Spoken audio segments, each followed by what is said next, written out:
हम संसार के 12 महीना के 365 दिन सांसारिक कमाई करने में लगे रहते हैं।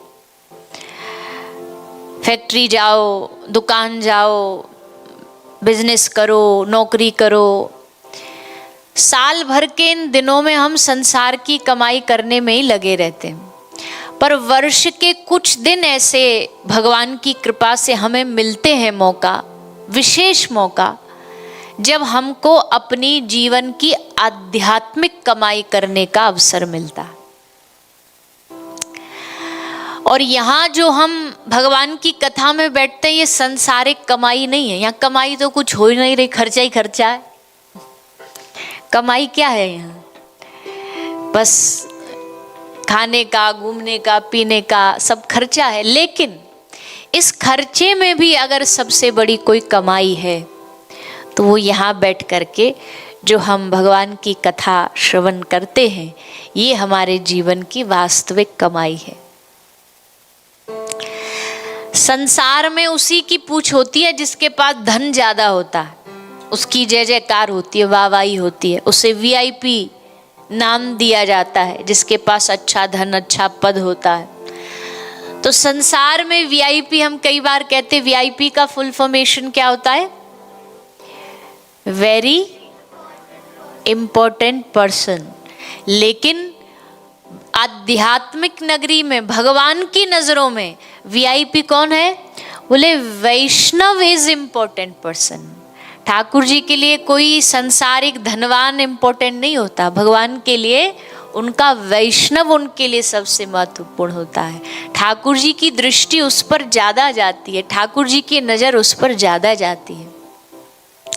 कथा में भी हम यही प्रयास करते हैं कि संसार की दृष्टि पड़े ना पड़े, ठाकुर जी की दृष्टि पड़े, उनकी हम पर नजर पड़े।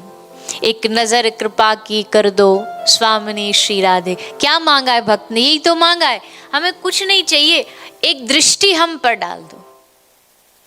और वो दृष्टि कैसे डलेगी? अच्छा, संसार वालों की दृष्टि अपने ऊपर अगर आपको आकर्षित करनी है तो कुछ आधा टेढ़ा फैशन कर लो। आजकल तो यही होता है ना, कुछ उल्टा सीधा फैशन कर लो तो राह चलते सब दुनिया आप ही को देखेगी। फटा सा फैशनेबल कपड़ा पहन लो, आड़े टेढ़े टैटू बनवा लो, बाल लाल पीले करवा लो, और बड़े विचित्र विचित्र फैशन है आजकल। तो दुनिया एकदम अरे वाह। अच्छा, ब्रांड्स पहन लो, अच्छी अच्छी ब्रांडेड कोई सामान पहन लो तो आदमी देखे, अच्छा फलाने का है, अच्छा इसका है। अपने आप दुनिया का आकर्षण आपकी ओर हो जाएगा। पर क्या हम ठाकुर जी को इससे आकर्षित कर सकते हैं? क्या ठाकुर जी हमारी ब्रांड्स देख के आकर्षित हो सकते हैं? क्या ठाकुर जी हमारा सोना डायमंड देख करके आकर्षित हो सकते हैं? हम कहते हैं ना कि अगर गले में हीरा पहनोगे तो चोर की नजर होगी, मतलब चोर ताकता रहेगा कि भाई कब मौका मिले और कब छीने। हीरा पहनोगे तो चोर की नजर होगी, लेकिन गले में तुलसी की कंठी पहनोगे तो माखन चोर की नजर पड़ेगी, ठाकुर जी की नजर पड़ेगी। तो भगवान की दृष्टि एकदम संसार से अलग है। संसार की दृष्टि में तो पैसे की पूछ है, पैसा, वाह वाह वाह। एक आदमी था, उसका नाम था धनीराम, पर नाम ही बस धनीराम था, धन नाम की कोई चीज नहीं थी उसके पास, एकदम गरीब था। तो कोई उसे ना रिश्तेदार ज्यादा भाव देता था, ना कोई उसे अपने घर में बुलाता था, कोई उसकी इतनी पूछ नहीं थी। धनीराम बेचारा ऐसे ही अपना जीवन काट रहा। एक दिन भगवान की कृपा से धीरे धीरे मेहनत करता करता उसके पास खूब पैसा आ गया। अब धनीराम सचमुच धनीराम बन गया, खूब धन आ गया उसके पास। अब जैसे धन आया और जैसे ही धनीराम निकले वहां से, गांव में से, तो सब बोले सेठ जी राम राम, सेठ जी राधे राधे। तो जैसे कोई बोलता ना सेठ जी राम राम, तो धनीराम क्या कहता? हाँ हाँ हाँ, बोल दूंगा, तुम्हारी राम राम पहुंचा दूंगा। अब किसी को समझना है कि हम तो इनसे कह रहे हैं और ये कह रहे हैं हाँ हाँ बोल दूंगा, मैं बता दूंगा। तो जब भी जाए सब यही बोले, बता दूंगा, बोल दूंगा। तो गांव के सब लोग बोले धनीराम जी को, सेठ जी आप ये क्या बोलते हो? बोले चलो हमारे संग, हाथ पकड़ा, हाथ पकड़ के उनको घर ले गए। घर जाके कमरा खोला, कमरे की तिजोरी खोली, तिजोरी का पैसा खोला और बोला कि मैं रोज जब तुम राम राम बोलते हो तो कहते हो बोल दूंगा बोल दूंगा, मैं आकर के इस धन को बोलता हूँ कि ले भैया तेरे लिए राम राम भेजिए, क्योंकि धनी राम तो मैं भी पहले ही था। तब तो तुम कोई पूछते नहीं थे, तब तो तुम कोई राम राम नहीं करते। अब राम राम मुझे थोड़ी कर रहे हो, इस तिजोरी खजाने को कर रहे हो, इसलिए रोज कहता हूँ हाँ हाँ मैं बोल दूंगा। तुम जिसको राम राम कर रहे हो उसको पहुंचा दूंगा। जब धन पास होता है तो संसार वाले पूछते हैं how are you, how are you. और जब धन पैसा पास नहीं होता तो क्या पूछते हैं, बोले हु आर यू, कौन हो भैया तुम। दूर दूर के रिश्तेदार अपने बन जाते हैं जब मौज होती है जीवन में, और अपने वाले भी सब मुंह फेर लेते हैं जब जीवन में बुरा समय आता। तो भैया संसार में तो यही गुण देखे जाते हैं, किसके पास कितना धन है उसकी उतनी वैल्यू, पर ठाकुर जी के दरबार। अच्छा एक बात बताओ, अगर भगवान के दरबार में धन ही देखा जाता तो क्या ठाकुर जी अपना वैभव छोड़ करके सुदामा के पास आते? क्या सब कुछ छोड़ के सुदामा के पास ठाकुर जी दौड़े दौड़े आते? वहां तो भैया ऐसा होना चाहिए था कि जो ज्यादा धनवान आए, जो ज्यादा पद प्रतिष्ठा वाला है, उसकी पूछ पहले होनी चाहिए थी, पर ना। आजकल भी जो मंदिरों में कि भाई धनवान पहले आ जाए, वीआईपी पहले आ जाए, ये सब सिस्टम इंसानों ने बनाया, ठाकुर जी ने थोड़ी बनाया है। ये तो हमने अपनी सुविधा के लिए बना लिया है कि चलो भागो भागो जल्दी जल्दी हमें कुछ धन दे और हमको वीआईपी दर्शन हो जाए। पर ठाकुर जी की दृष्टि वीआईपी पर पड़े ना पड़े, भले पीछे लाइन में सबसे पीछे कोई बैठा हो जो दिख भी ना रहा हो किसी को, और बैठा बैठा ठाकुर जी के लिए रो रहा हो, भगवान की दृष्टि पहले वाले पर नहीं, भगवान की दृष्टि पीछे वाले पर पड़ेगी, क्योंकि मेरे लिए रो रहा है, ये मेरे लिए भाव में डूबा है। तो इसलिए अगर संसार की दृष्टि में आना है तो संसारिक चीजें आप करो, संसारिक लुभाने के लिए संसार की चीजें करो, पर ठाकुर जी की दृष्टि में आने के लिए। अच्छा, भगवान की नजर हम पर कब पड़ती है? जब हम भगवान की कथा में बैठे हैं ना। अब इसका मतलब क्या है? अब पता नहीं आपको इस बात से खुशी मिलेगी ना मिलेगी, हमको तो बहुत मिलेगी। क्यों? जब हम कथा में बैठते हैं ना तो इसका मतलब 100% श्योर है कि इस समय एट प्रेजेंट, अभी के टाइम में, आगे पीछे का नहीं पता, पर अभी के समय में तो ठाकुर जी की नजर हम पर इस समय जरूर होगी। ठाकुर जी हमें देख रहे होंगे, ठाकुर जी हमें देख रहे होंगे, बोलो वाह, बाली में दुनिया मौज करने आती है। ये देखो यहाँ भी बैठ करके कथा सुन रहा है, कथा कह रहा है, वाह वाह वाह, बड़ा अच्छा मेरा भक्त है। और हमारे ठाकुर जी ऐसे न जाने कौन से गुण पर दयानिधि रीझ जाते हैं, इनकी कोई गारंटी नहीं कब इनको हमारा कौन सा गुण भा जाए, कब इनको हमारी कौन सी छोटी सी क्वालिटी भी भा जाए। और ठाकुर जी के साथ एक सबसे बड़ा गुण क्या है कि अवगुण करे समुद्र सम। बहुत सुंदर दोहा है, सुनिएगा। अवगुण करे समुद्र सम, गिनत ना अपनो जान, और राई के सम भजन को मानत मेरु समान। मतलब अवगुण करे समुद्र बराबर, अथाह अवगुण हो, गिनत ना अपनो जान। अपना जान के ठाकुर जी के, अरे छोड़ो ना, बच्चा ही तो, अरे रहन दो ना, अपना ही तो है। गिनत ना अपनो जान, अपना जान के ठाकुर जी गिनते नहीं है, कितने भी अवगुण कर लो। और राई के सम भजन को, कितनी छोटी सी राई होती है, राई के सम भजन को मानत मेरु समान। मेरु पर्वत, सुमेरु पर्वत दुनिया का सबसे बड़ा स्वर्ग में पर्वत है, इतने से भजन को ठाकुर जी मेरु पर्वत समान समझते हैं। इतना सा भी भजन कर लेना, ठाकुर जी उसको प्रसन्न हो जाते हैं, खुश हो जाते हैं। कथा में बैठे हो, नींद आ गई, जो बहुतों को आती है। अब नींद आई तो अब देखे तो ये अवगुण है, पर ठाकुर जी इसको कैसे गुण बना लेंगे? ठाकुर जी क्या सोचेंगे, अरे राम राम राम। जैसे कोई दिन भर का हारा थका बच्चा पढ़ते पढ़ते टेबल पे ऐसे सर धर के सो जाए और उसकी मैया चेक करने आए तो बोले अरे कितना बेटा थक गया है, पूरे दिन भर पढ़ा, रात भर पढ़ा। तो अब उसको डांटेगी नहीं, गुस्सा नहीं करेगी, उल्टा उसके हाथ से पेन हटा देगी, चश्मा हटा देगी और उसको बेड पर लिटा के कंबल उड़ा देगी, चलो थोड़ी देर सो जाओ, बेचारा थका है। वैसे ही ठाकुर जी भी कहते हो अरे अरे रा चलो चलो बेचारा थक गया है, इसलिए बेचारे को नींद आ गई। पर इसका मतलब ये नहीं कि आपको छुट्टी मिल गई है। हाँ, ये भी बड़ी गड़बड़ है। ऐसी बात बोल दो तो फिर लोग डबल चालू हो जाओ और अरे अब तो हम ठाकुर जी के लाडले बनेंगे। पर पता नहीं ये अवगुण भी ठाकुर जी को गुण लगने लग जाए, हमारी कभी तोतली भाषा भी ठाकुर जी को गुण लगने लग जाए। कभी भगवान के स्वभाव का भैया कोई पार नहीं है। भगवान का स्वभाव संसार के स्वभाव जैसा नहीं है। संसार के स्वभाव में तो ये है कि तुम उनके लिए 1000 गुना करो तो वो उसका 5-10% मानेंगे, और ठाकुर जी के लिए तुम 5-10% करो तो उसका वो 1000 गुना मानेंगे। ये सब ठाकुर जी की कृपा है। और भागवत तो भक्तों का चरित्र है। भागवत में तो भगवान की कथा कम है, भक्तों की ज्यादा है, ताकि हम सबको ये उदाहरण मिले कि देखो भगवान कैसे भक्तों पर कृपा करते हैं। भक्तों के लिए आपने क्या क्या नहीं किया,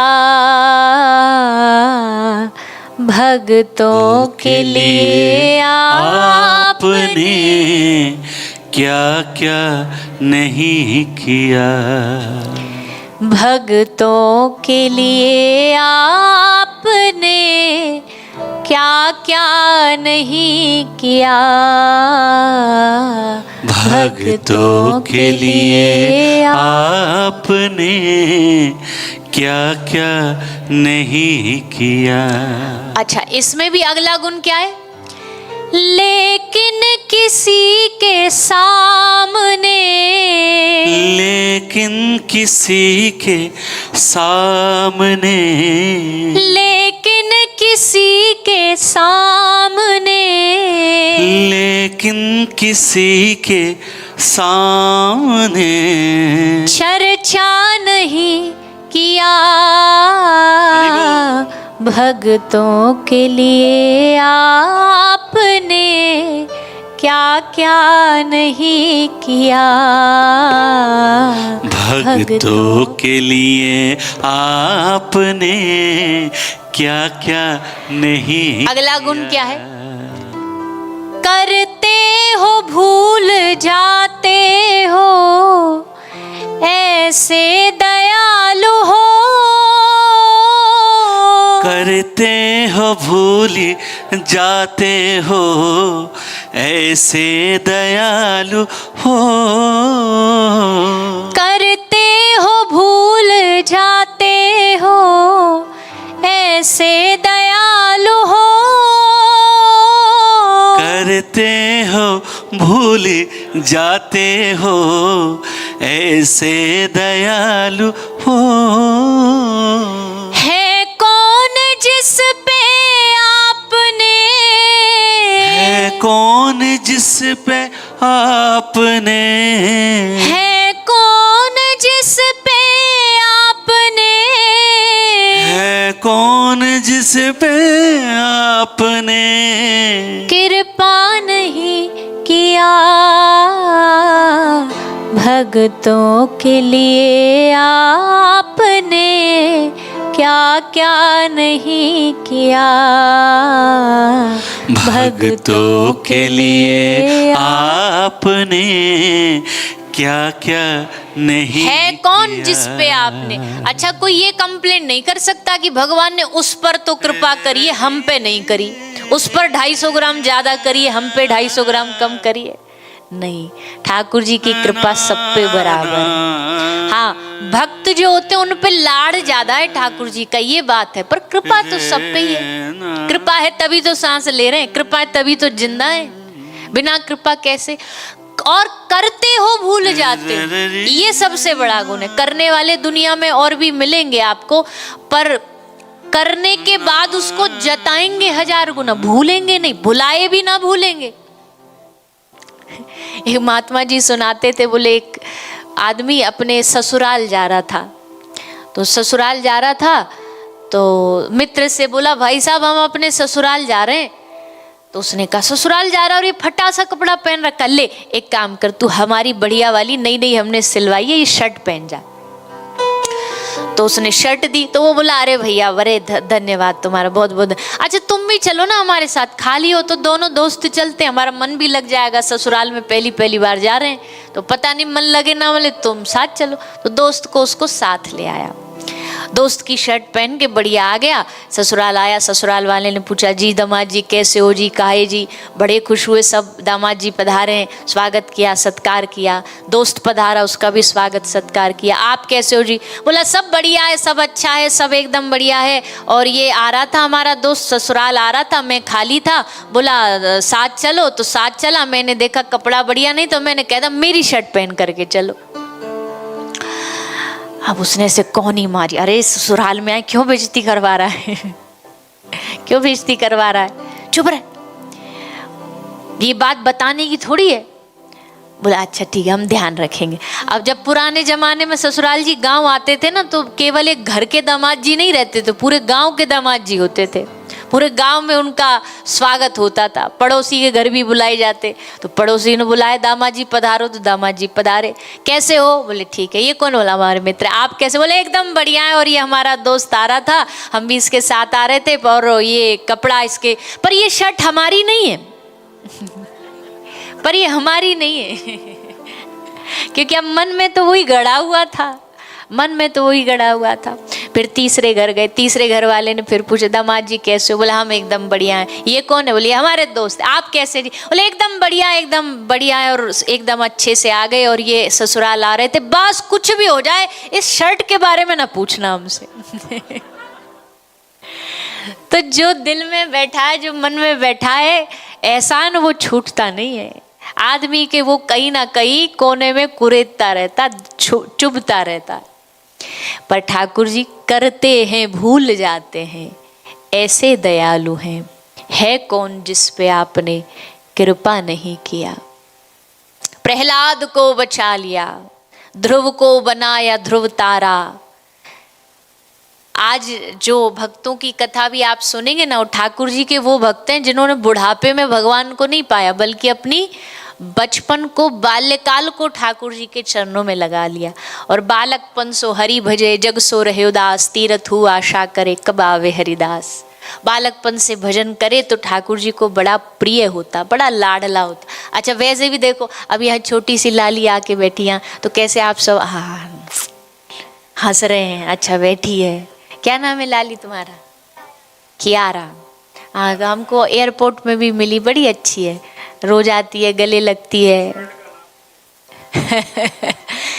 तो अब जैसे अब यहाँ इतने बड़े बुजुर्ग बैठे, तो कोई में आपने ये नहीं किया, पर ये बैठी तो हाँ अच्छा बड़े बच्चे, अरे देखो छोटी सी लाली, और कैसे आकर के कथा में बैठी है, कथा श्रवण कर रही।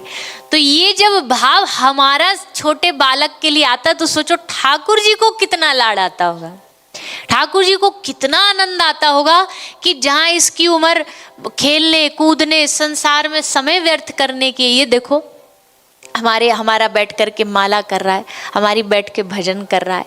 ऐसे भक्त ठाकुर जी को बड़े प्रिय हैं। एक ठाकुर जी के महाराष्ट्र में भक्त हुए जिनका नाम था नामदेव जी। तो नामदेव जी महाराज जब छोटे से थे, ये अपने नाना के घर रहते थे, मैया जो इनकी थी, पिता नहीं थे, तो नाना के घर रहते थे, वामदेव जी के घर। वामदेव इनके नाना का नाम था। तो वामदेव जी के घर में ठाकुर जी की मूर्ति थी जिसकी वो रोज सेवा करते थे। अब नामदेव जी छोटे से बस वो बैठे बैठे देखते रहते, नाना जी सेवा कर रहे हैं, ठाकुर जी को तुलसी अर्पित कर रहे हैं, भोग लगा रहे हैं। तो इनके मन में बार बार आता, नाना जी हमको कब सेवा दोगे, नाना जी हमको कब ये सेवा मिलेगी। नाना जी बोलते बेटा अभी तू छोटा है, अभी बड़ा हो जा, फिर हम तुझे सेवा देंगे। पर इनके मन में तो ऐसी मचल मची, ऐसा उत्साह कि कब मिलेगी हमें सेवा, कब मिलेगी हमें सेवा। तो भगवान भी देखते हैं, भगवान ने देखा अरे इसको तो अब सेवा देनी पड़ेगी। ठाकुर जी ने ऐसा पेच फंसाया कि एक बार किसी काम से नाना नामदेव जी को 2-4 दिन के लिए बाहर जाना था। अब 2-4 दिन बाहर जाना था तो वामदेव जी ने सोचा सेवा कौन करेगा। अच्छा चलो एक काम करो, प्रैक्टिस भी हो जाएगी, ट्रायल भी हो जाएगा, इस नामदेव को 2-4 दिन की सेवा दे देते। नाना जी बोले बेटा कर लेगा? नामदेव जी बोले हम तो कब से इसी के इंतजार में थे, आप दो तो। आज नामदेव जी का खेलने में भी मन नहीं लगा, खेल रहे हैं बच्चों के साथ, पर मन में यही भाव नाना जी कब जाएंगे, नाना जी कब जाएंगे। हर एक घंटे में पूछे नाना जी आप गए नहीं? नाना जी कह रहे तुझे बड़ी भगाने की लगी हमें, अरे रुक जा, जा रहे हैं जा रहे हैं। अच्छा ऐसे सेवा कर लेना, ऐसे भगवान को भोग लगा देना, बिना भोग लगाए कुछ खाना नहीं, पहले भगवान को खिलाना। हाँ नाना जी हम सब कर लेंगे। चले गए नाना जी, सुबह 4 बजे जग के ठाकुर जी को जगा देना। अब तो पूरी रात यही सोच के नींद नहीं आई, सुबह 4 बजे हम जगेंगे, ठाकुर जी को जगाएंगे, भोग लगाएंगे। पूरी रात बस देखते ही रह रहे कब 4 बजे, कब 4 बजे। और जैसे 4 बजे वहाँ से पहले ही उठ के स्नान ध्यान करके जल्दी जल्दी गए, चूल्हा जलाया, चूल्हे पे रखो दूध, दूध रख के दूध को उबालने लगे, खूब उबाला खूब उबाला। और अच्छा उबाल भी कैसे रहे, वहाँ बैठ कर के चूल्हे के पास दूध उबल रहा है और वहाँ बैठे बैठे आंख से आंसू गिर रहे हैं, रो रहे हैं। आज हमको ये मौका मिला, कब से हम सोच रहे थे ठाकुर जी का भोग मिलेगा, ठाकुर जी की सेवा मिलेगी। रोते जा रहे हैं और वो हिलाते जा रहे हैं दूध को। फिर भोग का पात्र लिया, पात्र लेके ठाकुर जी के सामने गए, सामने दूध रखा, दूध रख के पर्दा लगाए, बोले प्रभु भोग आरोगिए, आइए भोजन प्रसादी पाइए। तो भोग लगाया, आंख बंद करी, पर्दा लगाया, घंटी बजा के 2-4 मिनट बैठे और 2-4 मिनट बैठने के फिर बाद पर्दा खोला घंटी बजा के। अब जैसे पर्दा खोला तो क्या देखा, दूध ज्यों का त्यों रखा हुआ है। अब दूध ज्यों का त्यों रखा है तो नामदेव जी ने सोचा कि अरे ठाकुर जी को हमारी सेवा पसंद नहीं आई, क्योंकि नाना जी ने तो कहा था भगवान रोज भोग पाते हैं, इन्होंने तो पिया ही नहीं, ये तो पूरा पूरा बर्तन भरा हुआ है। तो नामदेव जी को लगा कि आज ठाकुर जी को भोग पसंद नहीं आया, तो क्या कर रहे हैं, भोग ना पसंद आया तो दोबारा लेकर के गए चूल्हे। अच्छा मीठा कम लग रहा है आपको, तो थोड़ा मीठा डाला, चीनी डाल के थोड़ा घोला, ला के ठाकुर जी को दोबारा भोग लगाया। दोबारा लगाया तो फिर भी ठाकुर जी ने ना पिया। अच्छा आपको पसंद केसर डालनी है, तो केसर डाल के लाए, थोड़े बादाम डाल के लाए, तब भोग लगाए ठाकुर जी, तब भी ना पाए। नामदेव जी ने कहा अगर आप न पाओगे तो हम भी नहीं पिएंगे, हम भी भूखे रहेंगे। 1 दिन रखोगे, 2 दिन, कितने दिन रखोगे? 1 दिन रहे भूखे, दूसरा दिन हुआ, दूसरे दिन भोग लगाया, ठाकुर जी तब भी ना पाए, 3 दिन तक भूखे रहे। नामदेव जी ने सोचा ऐसे नहीं, इनके कान खड़े होंगे, कुछ और बेहतर करना पड़ेगा। तो क्या किया, ठाकुर जी के सामने चाकू लिया और अपने गर्दन पर चाकू रख के बैठ गए। बोले हमारे जीने का फायदा ही क्या है, जब हम अपने आराध्य को ही खुश ना कर पाए, उनको प्रसन्न ना कर पाए, तो हमारा जीवन ही धिक्कार है, जीना ही धिक्कार है, इससे बढ़िया तो हम मर ही जाते हैं। जैसे देखा ठाकुर जी को घबराहट हुई और घबरा के तुरंत डर के मारे ठाकुर जी पूरा कटोरा उठा के दूध पी गए। नामदेव जी बोले अगर इतने डरपोक हो तो पहले बता देते, हम पहले ही दिन चाकू गर्दन पे रख देते, 3 दिन भूखा तो न रहना पड़ता। अच्छा देख लो अब रोज आपको पीना पड़ेगा। ठाकुर जी बोले हाँ जरूर पिएंगे, और रोज नामदेव भोग लगाते, ठाकुर जी रोज भोग पाते। आ गए नाना जी, नाना जी बोले बेटा कैसी चल रही है सेवा? बोले नाना जी एकदम चकाचक चल रही है, रोज आते हैं, 1 सेर दूध पी जाते हैं, इतना लड्डू खा जाते हैं, इतना भोग पा जाते हैं। नाना जी को लगा कि ये छोरा तो कुछ गड़बड़ कर रहा है, बच्चा ही तो है, झूठ बोल रहा होगा, खुद ले जाके कोने में पी जाता होगा। नामदेव जी बोले बेटा झूठ नहीं बोलते, ऐसा नहीं, भगवान ना खाए तो खुद, अच्छा खुद खाया तो बोल दो कि हमने खाया। नामदेव जी बोले ऐसे कैसे बोल दूं, जब वही खाते हैं तो मैं कैसे बोल दूं मैंने खाया? बोले ठाकुर जी कहीं खाते हैं क्या? नामदेव जी बोले देखो अभी दिखाता हूँ आपको। तुरंत एक कटोरा दूध भर के लाए, पर्दा लगाए, बोले ठाकुर जी पा लीजिए।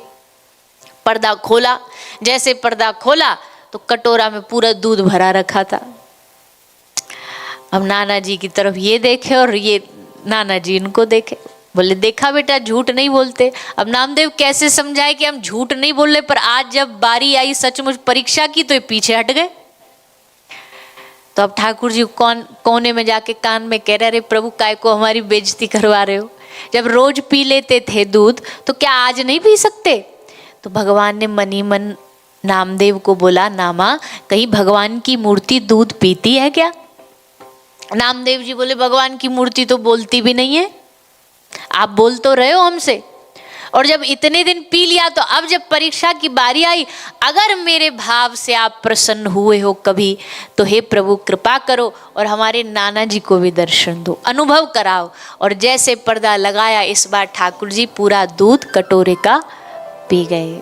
नामदेव जी के पांव पकड़ लिए नाना जी ने। वाह, मैं सोचता था मैं तेरा गुरु हूं, पर तू वास्तविकता में मेरा गुरु है। मैंने इतने समय ठाकुर जी को भोग लगाया पर पाए नहीं, और तूने 4-5 दिन में ठाकुर जी को इतना पवा दिया।